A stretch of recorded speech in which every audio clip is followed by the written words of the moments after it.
Buenas tardes para todos.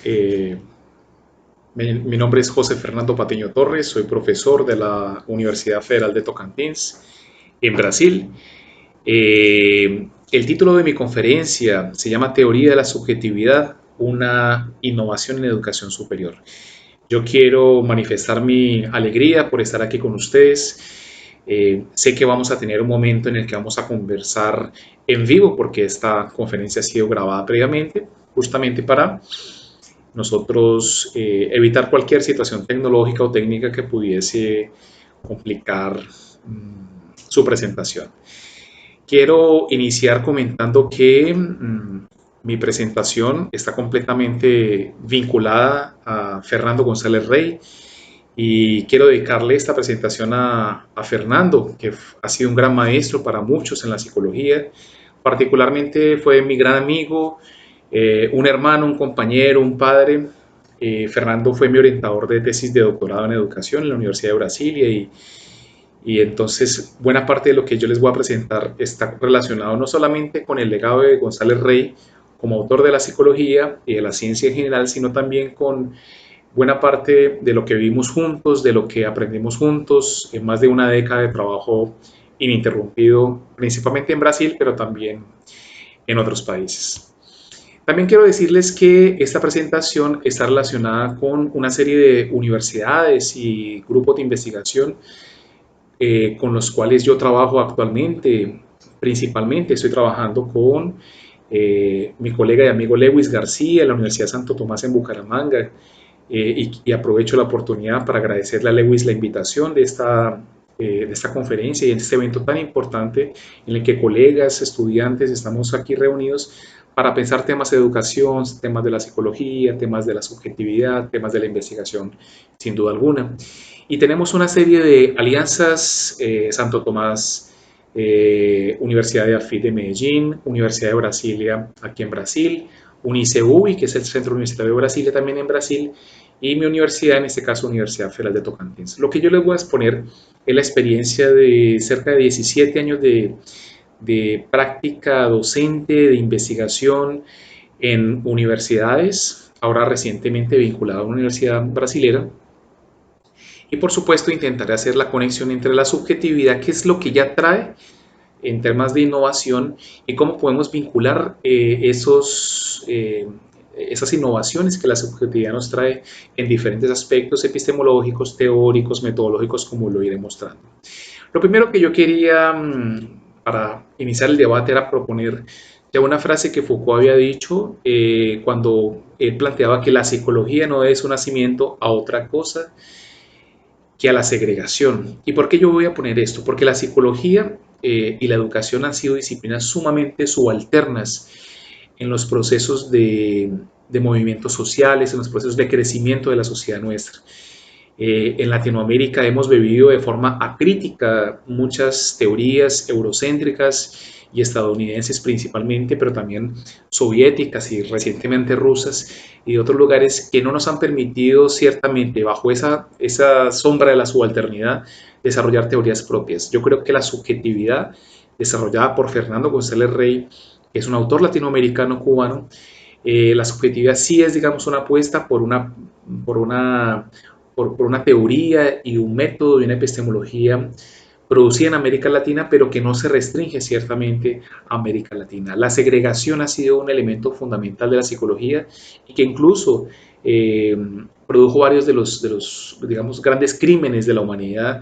No hay que ser muy experto para saber que la psicología fue uno de los motores principales de las dos guerras mundiales y de una cantidad de conflictos tanto militares como también muchos procesos en las escuelas de segregación escolar, por ejemplo, con estudiantes que aparentemente no aprenden, que tienen problemas intelectuales y todo lo demás.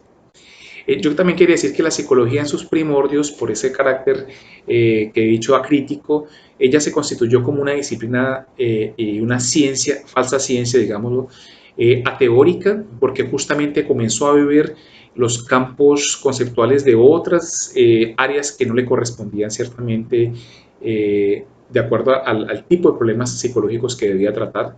Fue ontológica porque justamente se apropió de los campos de investigación, de áreas que no le correspondían justamente a la naturaleza de lo que podemos llamarlo lo psique o lo psicológico, y actualmente podemos decir lo subjetivo, que es una, digamos, es una categoría bien específica dentro de lo psique, que es más grande. Eh, lo ontológico también se representó por una pobreza inicial teórica de la psicología. Si ustedes recuerdan, en los inicios de la psicología, de la psicología va a tomar los principios del funcionalismo organicista de la época, finales del siglo XIX, inicios del XX, para proponer una falsa teoría psicológica alrededor, por ejemplo, de las reacciones, de los reflejos psicofisiológicos, lo que ciertamente no constituía una psicología en sus orígenes filosóficos.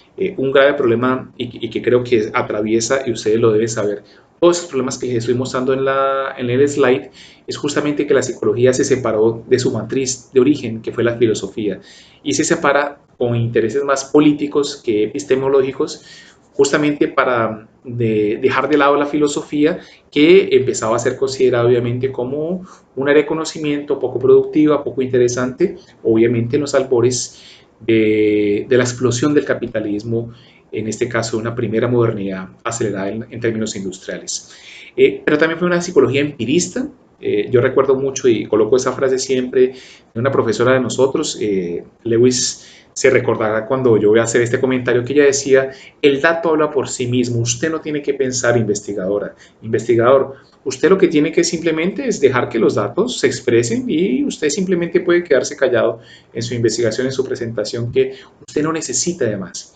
Esa perspectiva empirista dejó a la psicología sin objetos propiamente de la psicología, y la llenó de un tecnicismo empirista que fue poco reflexivo, que tiene que ver con el siguiente punto. La reflexividad en la psicología ha sido sumamente escasa.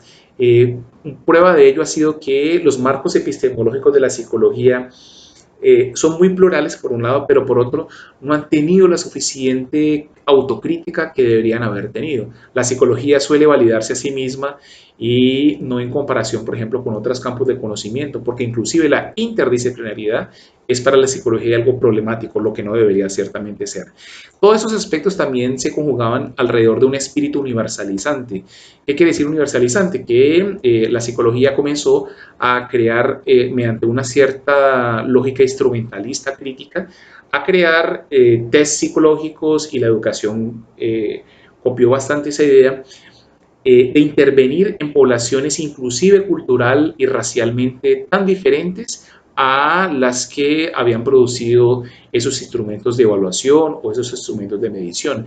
Esa versión de la psicología y de la educación, de la medición universalista, eso fue sumamente complicado, porque además se consideró, se autodenominó como pretendidamente neutral. ¿Qué significa pretendidamente neutral?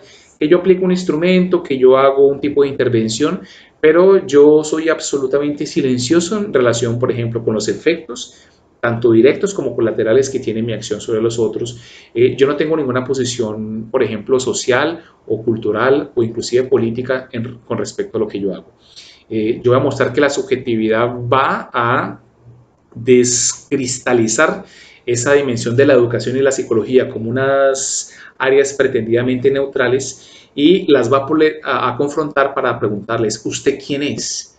¿Usted investigadora? ¿Usted quién es? ¿Qué pretensiones usted tiene con la gente? ¿Qué efectos va a tener su acción sobre el mundo? ¿Usted con quién está vinculado en esa investigación? ¿A quién le beneficia esa investigación? ¿Quién patrocina esa investigación? Cuando uno logra responder todas esas preguntas, ciertamente uno supera el sesgo de la neutralidad. Y por supuesto, pretendidamente objetivista, lo que quiere decir que iría a establecer verdades que serían ahistóricas, ateóricas, verdades atemporales, como si hubiese una especie de conocimiento verdadero que se resiste a ser contextualizado en una historia, en una cultura, y que se resiste principalmente a la emergencia de lo que nosotros vamos a tratar ahorita, y es la emergencia de la subjetividad. Estos componentes de la psicología que estoy aquí describiendo son los que inauguraron justamente la anulación y el rechazo de la subjetividad como campo de estudio de la psicología como tal.